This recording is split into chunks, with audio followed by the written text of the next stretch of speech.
ہمارے ساتھ ہیں تو پھر آپ کیسے کہہ سکتے ہیں کہ شافعی آیا حدیث کے ساتھ ہے؟ ہم کافی دیر سے اجماع پیش کر رہے ہیں، آپ کہہ رہے ہیں کہ قیاس ہے قیاس ہے قیاس ہے. ہم نے ایک بھی قیاس نہیں کیا، یا لغت سے آپ کو دکھایا ہے یا پھر اماموں کے قول دکھائے ہیں. پھر آپ کہہ رہے ہیں کہ آپ کی فقہ کی کسی کتاب میں نہیں ہے کہ بھینس کی قربانی جائز ہے. تو یہ کیا ہے؟ فتاوی قاضی خان آناف کی فقہ کی کتاب ہے، یہ کہہ رہے ہیں وَكَذَلِكَ الْجَامُوسُ، اسی طرح جاموس ہے، اسی طرح بھینس ہے. تو آپ پہلے یہ بتائیں کہ آناف کی کتب سے ہم حوالہ پیش کریں، آپ مان جائیں گے؟ آپ مان جائیں گے آناف کی کتب سے؟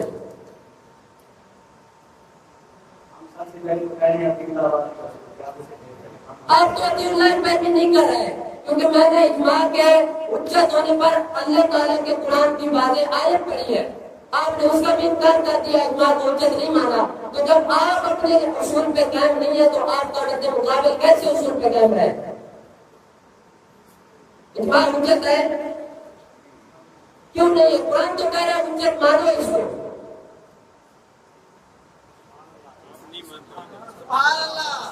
قرآن کا انکار کرو گے کیا؟ بولے نا. پھر آپ کہہ رہے تھے آناف کی کتب سے پیش کرو، کیا آناف کی کتب سے پیش ہم کر بھی دیں؟ پھر کیا مان جاؤ گے آناف کی کتب کو؟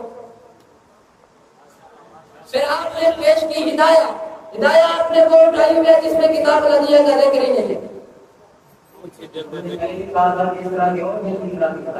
ہدایہ جس میں قربانی میں انہوں نے لکھا ہو کہ جاموس بکر کی جنس سے نہیں ہے.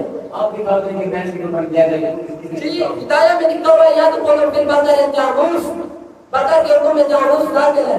ہم آناف کی کتب سے پیش کر رہے ہیں، اجماع پیش کر رہے ہیں. آپ کہیں پر تو ٹھہرے، کہیں کسی کے قول کو تو مانے. آپ اجماع کو پیش کرتے ہیں، ہم نے قرآن کو پیش کیا، قرآن پاک کے ساتھ جو بیان کیے. آپ کتاب اللہ پر زیادتی کر رہے ہیں، حالانکہ کتاب اللہ پر زیادتی جائز بالکل بھی نہیں ہے. کسی قرآن پاک کے اندر بحث کیسے کیا ہے؟ کہاں پر بکر کوئی الگ جنس ہے. آپ میری بات سنیں، قرآن کے اندر ابن کا ذکر ہے، ابن کا ذکر ہے. ابن اونٹ کو کہتے ہیں. تو اونٹ کی کئی قسم ہے، ایک ہے قمتی اونٹ اور ایک ہے عام اونٹ. قمتی اونٹ کو جب دیکھا جائے تو وہ عام اونٹ کی طرح دکھتا ہی نہیں ہے. کیا آپ کیا کہیں گے کہ قمتی اونٹ کی قربانی جائز نہیں ہے؟ ابن کا ذکر ہے قرآن میں، ابن جنس ہے. تو آپ تو مان لو نا، ایبل جنس ہے، باقی تمام انواع اس کے تحت داخل ہیں. پھر جب ایبل کو مانو گے تو ماننا پڑے گا کہ بکر جنس ہے، جاموس اس کی نوع ہے.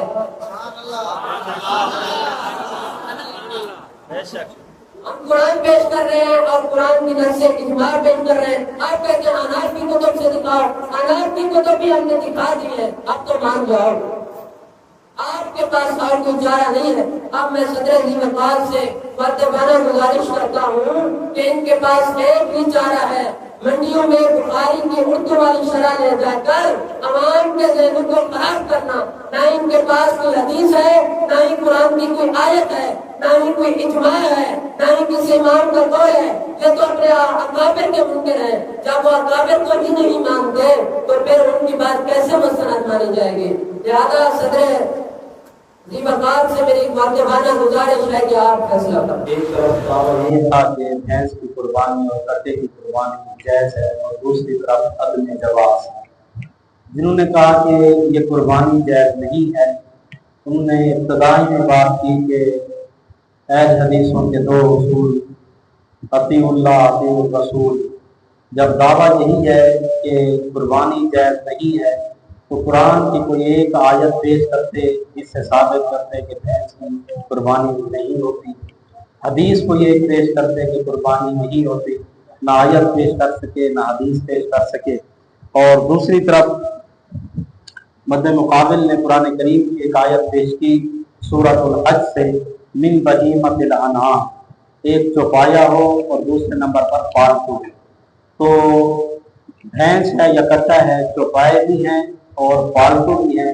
اس وجہ سے باقی رہا کتا اور دیگر جانور